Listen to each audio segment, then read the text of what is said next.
Bonjour à tous. Aujourd'hui, j'aimerais parler d'un article un peu sensible, donc j'aimerais lire un article un peu sensible qui parle de la peur face au vieillissement. Ici, ils vont nous donner 10 conseils pour nous aider à faire face à la croissance du vieillissement. Vous savez, moi, par exemple, parfois, et là encore, je peux considérer que je suis plutôt jeune, encore à l'âge de 40 ans, mais parfois j'ai cette angoisse, cette anxiété, cette peur qui arrive la nuit. Je me mets à avoir des idées étranges, sombres. J'ai vraiment très peur de la vieillesse, de me retrouver seul. Je sens cette angoisse à l'intérieur de moi et j'arrive pas à dormir. J'imagine des choses et on a vraiment besoin d'avoir quelqu'un qui nous rassure. C'est bien pour ceux qui sont encore en couple, mais c'est quand même très difficile lorsqu'on est seul. Cet article, en fait, nous dit comment nous pouvons essayer de faire pour se sentir mieux et pouvoir enlever cette peur, cette crainte. Je vais directement lire et on va voir ça ensemble. Le vieillissement peut être effrayant. C'est une vérité que beaucoup de gens évitent de dire à haute voix. Mais il n'y a pas de honte à avoir peur de vieillir. Cette étape de la vie apporte souvent de profondes préoccupations. Perdre son indépendance, se sentir seul, s'inquiéter de la maladie ou de la mort, ou devenir un fardeau. Ces pensées sont normales. Cet article est pour vous, quelqu'un qui peut ressentir ces émotions et qui est à la recherche d'un conseil simple, humain et honnête. Voici donc 10 conseils dans cet article qui peuvent aider, nous aider ou vous aider à affronter la peur du vieillissement avec plus de calme et de confiance. Premier conseil, reconnaissez votre peur sans culpabilité. La première étape est de reconnaître votre peur sans la juger. Dire oui, j'ai peur de vieillir n'est pas une faiblesse, c'est de l'honnêteté. Vous ne réagissez pas de manière excessive et vous n'êtes pas seul. Beaucoup de gens ressentent cela. Vous n'avez pas à combattre vos sentiments. Vous pouvez simplement les laisser être. Est-ce que c'est suffisant? Non. Un seul conseil ne suffit pas, on va passer au deuxième conseil pratique. Parlez à quelqu'un en qui vous avez confiance. Ne portez pas cette peur seul. Qu'il s'agisse d'un ami proche, d'un membre de la famille, d'un conseiller ou même d'un groupe de soutien, parler de vos pensées peut alléger votre charge émotionnelle. Souvent, vous découvrirez que les autres ressentent la même chose. C'est exactement ce que je ressens et c'est pour ça que je me suis permis de faire cette vidéo. Parler apporte un soulagement et vous aide à trouver un sentiment de connexion et de compréhension. Moi, je suis disposé, je suis prêt à aider si vous avez l'envie de me parler à moi. J'ai mis pour cela un lien dans le descriptif de la vidéo, comme je fais dans toutes les vidéos sur cette chaîne. Vous n'avez qu'à cliquer sur ce lien et réserver avec moi un rendez-vous pour pouvoir discuter. L'essentiel, c'est effectivement d'en parler à quelqu'un de confiance, vraiment quelqu'un avec qui on se sent à l'aise et qu'on sait qu'on peut se permettre d'en parler. Troisièmement, ne restez pas coincé dans le passé.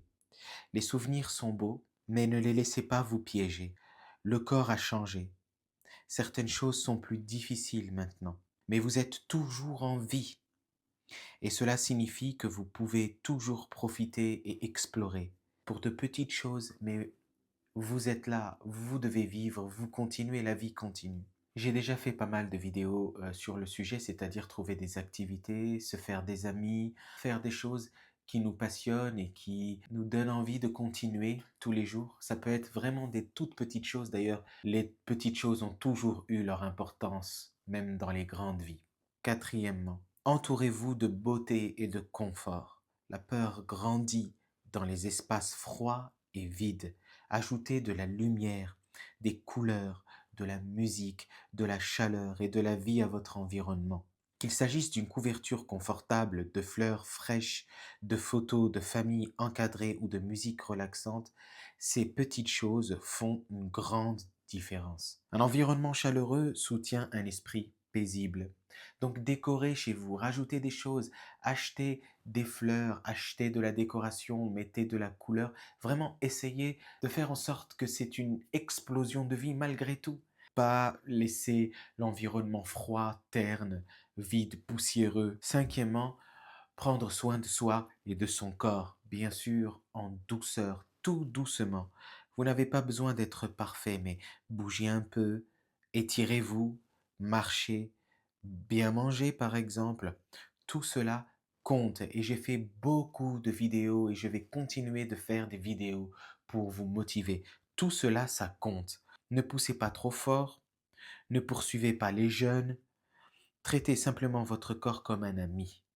Lorsque votre corps se sent respecté, votre esprit se sent plus en sécurité. Être gentil avec soi-même, physiquement, vous aide également émotionnellement. Oui, laissez les jeunes là où ils sont, mais s'il y a des personnes telles que moi, par exemple, qui prouvent qu'ils sont compréhensifs, qui adoptent votre rythme, dans ce cas-là, oui, soyez conscient de ce que vous êtes et trouvez des personnes qui sont adaptées à ce que vous êtes. J'espère vraiment qu'on arrive à combattre cette peur. Il y a une bonne nouvelle, c'est que parfois ça vient et ensuite ça passe.